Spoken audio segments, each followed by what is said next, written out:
Hello again, BookTube. This is my third video. This is kind of a work in progress Wednesday update.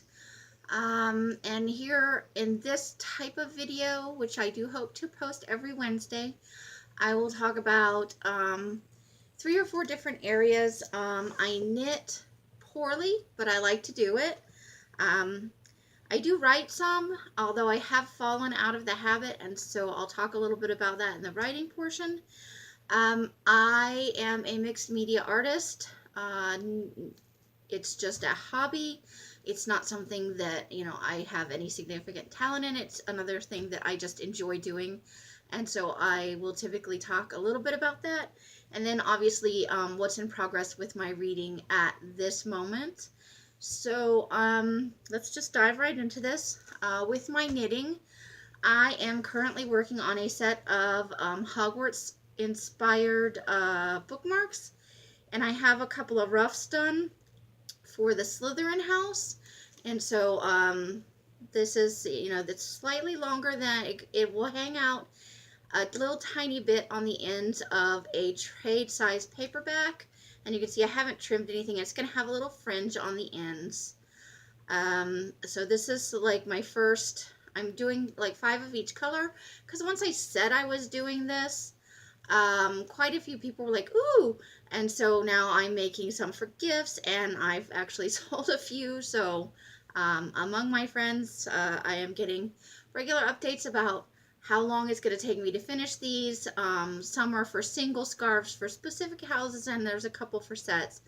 So I am going to be working on those a little bit more.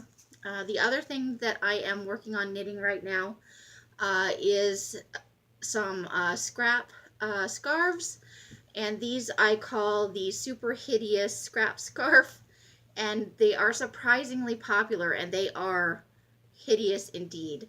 So I'll just show you, this one is a finished one, and you can get an idea of, they're ugly. There's nothing attractive about this. This is just a simple straight up knit stitch, not knit and purl. It's knit only done on large needles. I believe it's a 15. And so, but every time I make one, somebody takes it away. So, and I do live in central Arizona. I live in the Phoenix, Scottsdale area. Not a big call for scarves, but I do send them out fairly regularly. I'll show somebody that I'm having a chat with on Hangouts or Skype, and suddenly that scarf is the in the ownership of somebody that isn't me. We generally get from 3 weeks to a few months of cold enough weather here, and we don't own a car, so we're outside. When we're outside, we're not just going to and from a car. So if it does get cold here, we do need scarves and mittens and gloves and stuff. So that's all I'm doing for my knitting right now. I do have a larger I'm making. I believe it's 4x4 squares. I have not picked it up in a long time. I moved some stuff around, and I put all the squares in a bag, and then they have just been in the bag for probably close to a year. And I'm mostly almost to the number of squares I need for the size blanket I want to make. But I haven't taken it out and laid it out any time recently, so I'm not sure how many more squares I still need. So before I start again, I will need to look at that, and then I have to go back and figure out, I didn't write down the size needles I was using, so bad knitting. But that's where I am with my knitting. With my writing, I have not really written anything since NaNoWriMo for fiction. I did win this past year, which is the first time I have ever won. I've come close a number of years, and then I talked with my son, and we were going to keep writing, and I wrote a little tiny bit in December, and then January hit and nothing. I also have been for a long time a journaler and a personal blog kind of person, but even that I have not done it in a long time. I found 750 words last year in I want to say April or May, and so I started using that, and for most of last year I was really good about it. And then I would miss a day, so I would have like a 50-day streak, and then I would miss a day, And with the website, it gives you these little badges for different things you do. And 50 days is the longest I've gone writing every day on the website. With my personal journaling and blogging, I would say maybe I did a solid 5 months of it, but not in a row. And so this year I have not been at all successful using 750 words, and I have not been blogging or journaling, and I certainly have not been writing any fiction. So I just had my 46th birthday on April the 2nd, and I thought I should use that maybe as a springboard, get back in the habit of doing some of these things that I do enjoy. I've just been kind of wallowing in my pity pool because of my health problems. It's unattractive and unproductive. And since I'm already a procrastinator, not a good combination. So I'm currently on a 3-day streak with 750 words, and I did write some blog posts for my WordPress blog at the beginning of the month as a kind of wrap up for last month, and I'm going to try and post at least weekly on there as a goal to get myself back in the habit. And then I'm hoping by the start of February, March, April, May, June, I will have picked up and started writing. I think I'm going to make a modest goal of maybe just 1,000 words a month to start out with, to get back in the habit, because I have to go back and reread what I've written a little bit and try and figure out where I was. Because once you lose the momentum, then you lose the thread you were going to weave for that story, or at least I do. And so I need to kind of jump back into that. And I figure 1,000 words a month, I should be able to do that pretty easy. For mixed media, I loved collaging, and I don't know that mixed media was a thing way back when I was in my late teens and early 20s. And I used to love to paint and draw, and I never drew well. I just liked to do it. And then I got back online after I got divorced, and after I had been a stay-at-home mom for a number of years. And I had kind of pushed all my hobbies off to the side in favor of, caring for my children and running a home business. And I found that there are so many products and techniques and things that I was completely unaware of. And so I have a whole list of I have like 2 of these, and one is just an account where I watch videos, and they're all mostly mixed media, and I look at them and I'm like, I didn't even know that was a thing. And so I'm very excited about that. And I'm just getting back into, I started making some ATCs and some handmade books and some larger collage pieces for some of the spiritual things that I am getting back into since my divorce.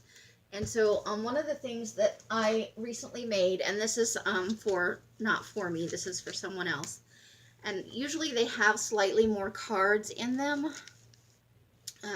So it's meant to be like a full circle, so you can set it down on something, like you can display it on your desk or on a bookshelf, and you can kind of flip through it. And the back of them have, I like grungy, so these are very grungy.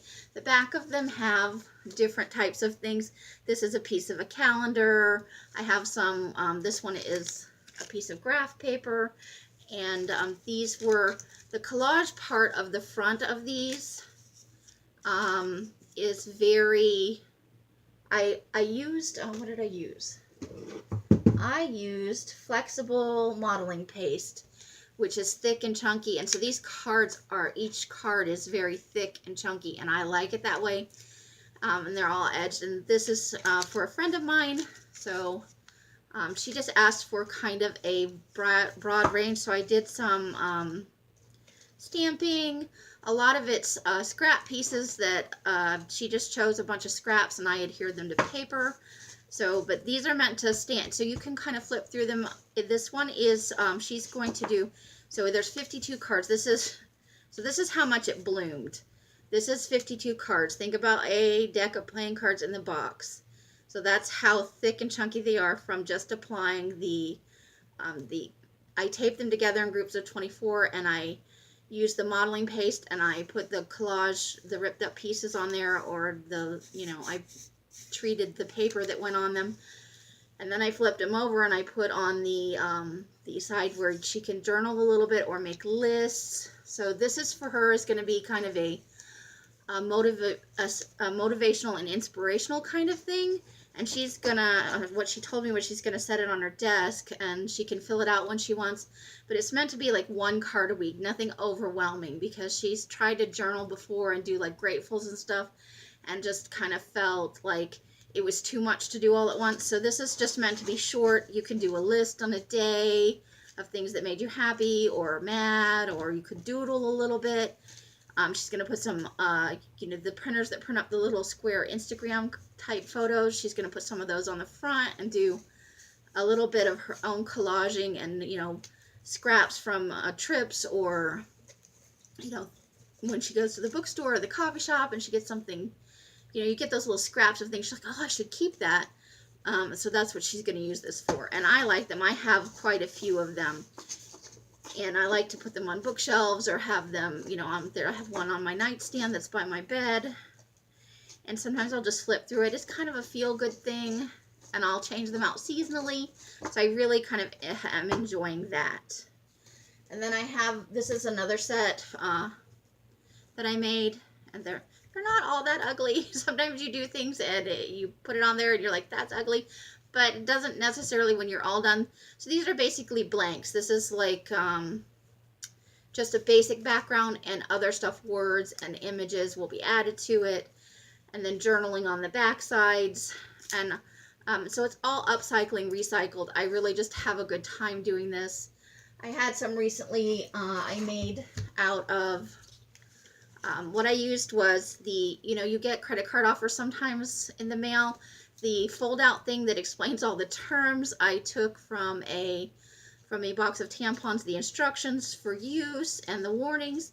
And then I registered to get my voting for mail last November, and I still had the back of the thing that I had filled out at the university, so I could get my thing just through the mail. I was already registered to vote, but I wasn't getting, when I moved, I stopped getting the do it by mail thing, so I don't have to go into the polling office, because who wants to stand in line for that long if they don't have to? So the back of that with the directions and all of that, I used all of that. Those, I ripped them into long strips and I pasted them down, and so I wound up with these, and I really kind of had just a fun time with them. I like the way they turned out.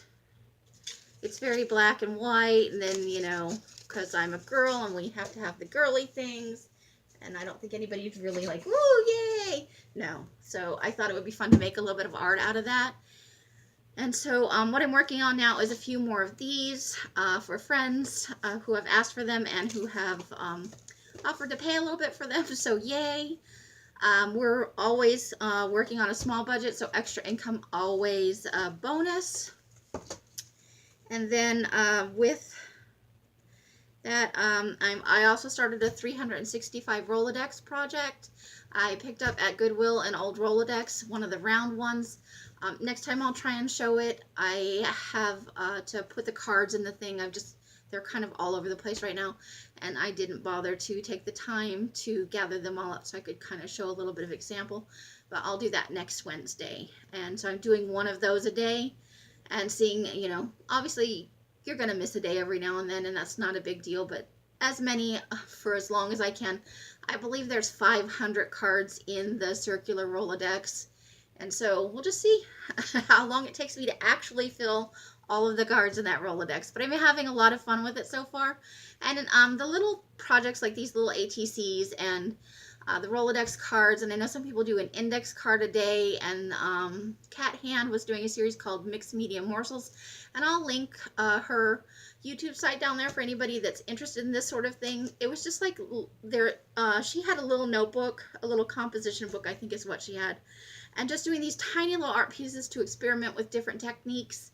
And it was just these are just fun little ways to work with a technique before you, you might be intimidated by a large sheet or, a canvas or an actual art journal. So it's just a good fun way to explore mixed media techniques and projects without having this gigantic thing that you put a bunch of money into and then you're like, oh, that's awful. So the awful ones you can recycle into something else, which is awesome. For my reading, my work in progress with reading is focused on the first few of the Little House series of books, which I do believe I read as a child. I remember going to the library and getting, I remember the cover from this one, Little House on the Prairie. And what I got out from the library, and I remember holding it, so I think maybe I was between 8 and 10. It was a little hardback, probably about this size, and it was gigantic, and it was probably one of the biggest books I'd ever checked out, because when they do them for children, you know, they make the words bigger and the spacing around the edge is bigger, and so a book that's like this big will be, you know, this big when it's made bound for children in hardback form. So I do remember checking them out from the library and trying to figure out what order they went in, but I don't know if I ever finished it, and I certainly don't really remember anything about them. So I saw these at this is just the first two. I have a number of them. I do not have all 9, so I'm reading some of them in digital format from my library. The third one right now, Farmer Boy, is actually the one I'm currently reading, and that's through Overdrive through my library. So I thought, you know, I saw them at the Goodwill, and I just picked up the ones that were there, and I thought, yeah, since I don't really remember them, why the heck not? So that's what I'm working on right now this week. And then I got a little reminder today from Goodreads that I had one, I don't know what I did with the dust jacket, but I won Walking to Listen by Andrew Forsthoffel. And I read like this far into it, and then I got sidetracked because some stuff was due at the library, and so it's just been sitting over by my bed, and I have not read any further. My initial impressions of this, the dust jacket is pretty. You can look it up on Goodreads if you want to see. It's a guy walking down train tracks kind of doing this thing. I didn't read very much when I entered the giveaway. I just saw that it was kind of an introspective journey across the country, walking, which I thought was interesting, but I didn't really look at who the author was. So the author is just out of college. I think when he went on the journey, he was 23 or 24. So he is a young, white, college-educated male, and that's pretty typical for this type of thing. But and I was a little frustrated by that. You do get it sometimes with women, this type of thing. I think Wild by Cheryl Strayed was very popular, that kind of thing. But then I really thought about it, and I thought, well, young 20-something women walking across the country with backpacks might not have the same experience as a young male doing that. So probably this is who would feel comfortable making that kind of journey. And so I got a little less judgmental about, oh, it's another book by a young white guy who's trying to find himself. So I'm going to get back into that this week and try and wrap it up so I can put up my review. It was given to me as part of a giveaway, but the letter that came with it said they do expect a review for it, so I will write up something short and sweet. I don't know how many in-depth thoughts I'll have about it, but I will give it my best college try. I have probably not written a review in probably since before my divorce, so quite a while yet. Number of years. And that is what I've got going on right now. Specifically, coming up after I finish the Little House series, I'm going to read If the Buddha Dated, because it's due at the library, but it just sounded like a fun book. I don't know what I looked up, but this came up in the list of choices, and I was like, okay, I'll try that. And sometimes that's what happens, is I'll look up a book by a specific title, and I don't even think it had anything to do with Buddha or dating, what I was looking up, but this came up, and I thought, okay. But sometimes I'll look up a book, and I'll be like, you know, I want to you just look up a book title and there's 50 books by that name, and I might pick out 3 plus the one I was going to get anyway, just to see what are the similarities and differences between books with the same names. Those are the type of things that sometimes just occur to me, and that I do.